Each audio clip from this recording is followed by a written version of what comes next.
we talk about layoffs. It is the season of layoffs as companies across the spectrum hand over pink slips to their employees, from tech giants to Silicon Valleys to startups in India.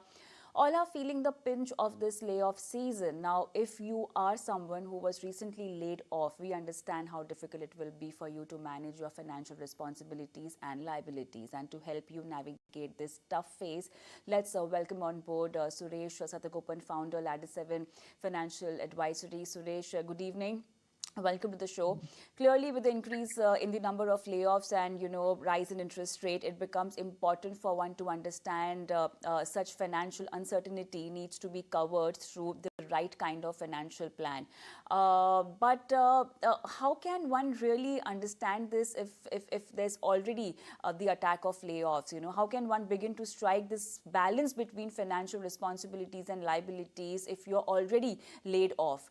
What can you start with? What should you be picking up first in your entire journey towards having a healthy financial life, at least till the time you get another job? Yeah. So, Kavita, let me start by saying that my understanding is that the layoffs or whatever we are hearing is mostly confined to the technology space. And I'm hoping that it will not be entirely, entire spectrum of technology space. I think it will probably not encompass. That is my feeling. As far as the layoffs and things like that are concerned, it's a contingency. Ideally speaking, before at every point in time, one should have a liquidity emergency contingency provision. So you are asking me a very pertinent question. Okay, now the layoffs have happened. Now what to do? So now, post facto, there are only a few things which you can do. But I think liquidity contingency emergency is something that people should always keep in mind and have a 3 to 6 month emergency provision, always which is liquid with them. So it can be partially in the bank account, and it can be partially in the form of maybe near liquid assets like a liquid fund, arbitrage fund, these kind of things. One can keep the money. So if somebody does not have the money and they are facing a layoff situation, they have to look at the existing investments only. So the money has to come from the existing investments only. As far as the EMIs and things like that are concerned, what I would say, if they are feeling the heat and they feel that this layoff situation and getting another job may take some time, and the amount of money exposure, that is the loan exposure, is not really very high, they can even considering prepaying that amount so that they can be at peace.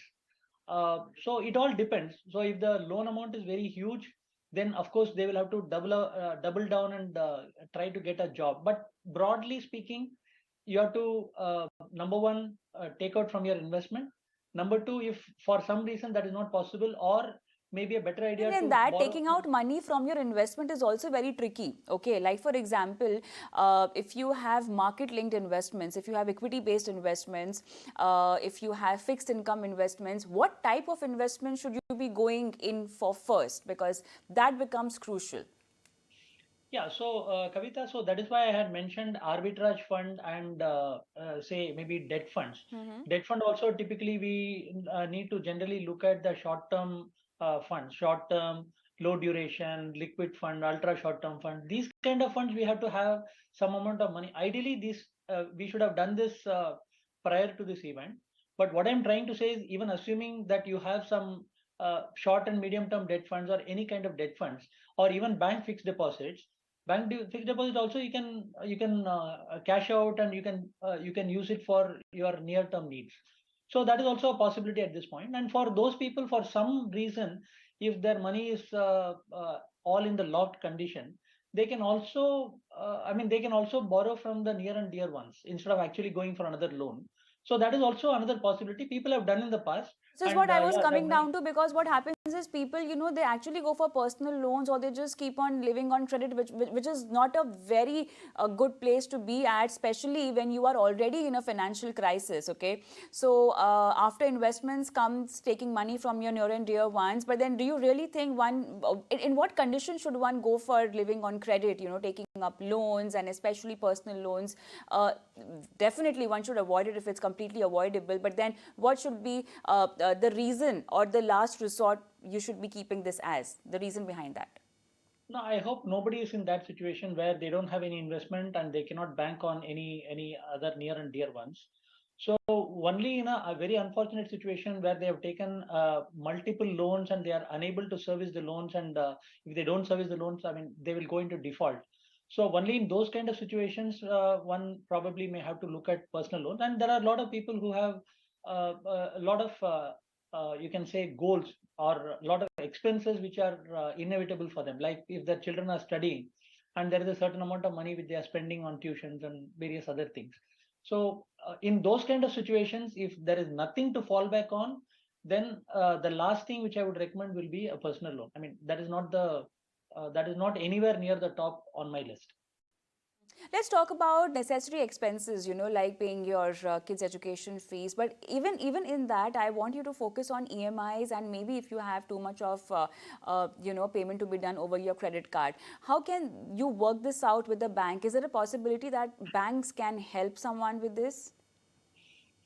Yeah, possibly in a very unfortunate situation, if you are really stretched out, you can go and reach out to them and you can talk to them, and they may probably rework that. But I mean, they are not going to do that in every case. Only if they are kind of sure that otherwise you are going to go into default. Only in those kind of situations they will be willing to help out. If, for example, if they have somebody has a home loan, one can always try and talk to the bank in terms of extending the loan beyond the tenure and bringing down the EMI. My suggestion in these kind of situations, the working with the bank should be the last thing, because it can potentially also at some point affect the credit scores. So may not be the greatest of ideas to work with the bank. I mean, absolutely as the last resort, one can look at that, but I think one should explore all other options in terms of tempering the expenses that one has before exhausting that last option.